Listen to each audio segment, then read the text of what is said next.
যারা তৃণমূলের পতাকা লাগিয়েছে তারা নিজের রাজনীতি কর্ম করুক, কিন্তু যেদিন মমতা ব্যানার্জি এদিকে আসবেন আবার জয় শ্রীরাম হবে। মতুয়া ভোট বিজেপির সাথে আছে। মতুয়া ভোট ব্যাংক নিয়ে আশাবাদী বিরোধী দলনেতা শুভেন্দু অধিকারী।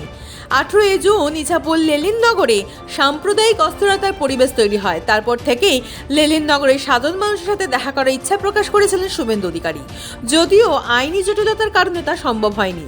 আজ ইছাপুর এক পদযাত্রার মাধ্যমে লেলিননগর ময়দানে পৌঁছান রাজ্যের বিরোধী দলের নেতা শুভেন্দু অধিকারী। তার সাথে ছিলেন ব্যারাকপুরের প্রাক্তন সাংসদ অর্জুন সিং, ব্যারাকপুরের সাংগঠনিক জেলা সভাপতি তাপস ঘোষ, প্রাক্তন সভাপতি মনোজ ব্যানার্জি, বিজেপি নেতা কুন্দন সিং, প্রিয়াঙ্গু পান্ডে এবং অন্যান্যরা। সংবাদ মাধ্যমের মুখোমুখি হয়ে বিরোধী দলনেতা বলেন, একটা অপদার্থ প্রশাসন রাজ্য জুড়ে চলছে। মমতা বন্দ্যোপাধ্যায় সরকার চালাতে পুরোপুরি ব্যর্থ।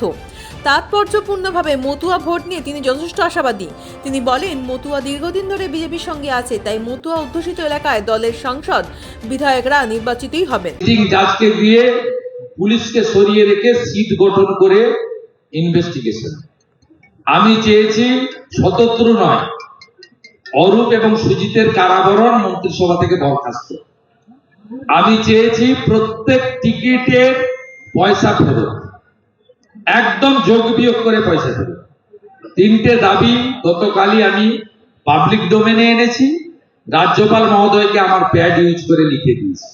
আমার দাবি প্রত্যেকদিন বদল হওয়ার ব্যাপার নেই, ওটা আদায় করে ছাড়বো, আদায় করে ছাড়বো। গতকাল প্রেস কনফারেন্সে ডিজি রাজীব কুমার উঠে গেলেন কার নির্দেশে? মতুয়াগড়ে কতটা সুবিধা হতে পারে নরেন্দ্র মোদী? মতুয়ারা আমাদের সঙ্গেই আছে। আপনি ইতিহাসের বই পড়বেন, 1907-8 সালে ঠাকুর হরিচাঁদ ঠাকুর, গুরুচাঁদ ঠাকুর মতুয়া সমাজ তৈরি করেছিলেন ধর্ম পরিবর্তন আটকাতে। সেই সময় তাদেরকে হিন্দু থেকে ইসলামীকরণ করার কথা বলা হয়েছিল। ঠাকুর আবির্ভাব হয়েছিলেন, মতুয়া সৃষ্টি হয়েছে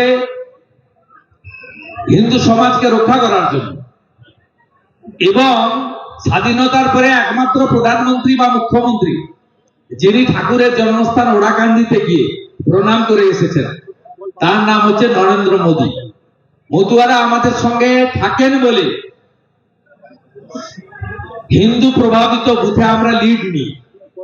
জগন্নাথ সরকার থেকে শান্তনু ঠাকুর সব জায়গায় আমাদের এমপিরা যেতেন অন্য বাঙালি হিন্দুদের সাথে, রাষ্ট্রবাদী মুসলিমদের সাথে। মতুয়াদের ভোটও আমরা ব্যাপকভাবে পাই বলি।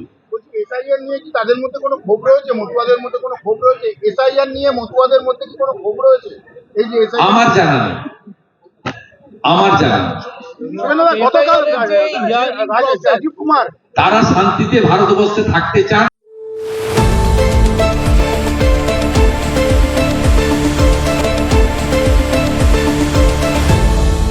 আপনারা দেখছেন এই বেলা বাংলা, শিরোনামে সবার আগে।